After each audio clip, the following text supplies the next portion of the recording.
старше он становился, тем острее ощущал общую неприязнь. Она проявлялась по-разному у детей и у взрослых, но в какой-то момент окружила его плотной стеной одиночества.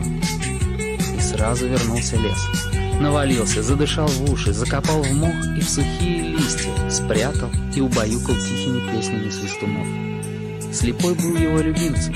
Лес даже улыбался ему. Слепой это знал. Улыбки он чуял на расстоянии. Обжигающие, липкие и острозубые, мягкие и пушистые.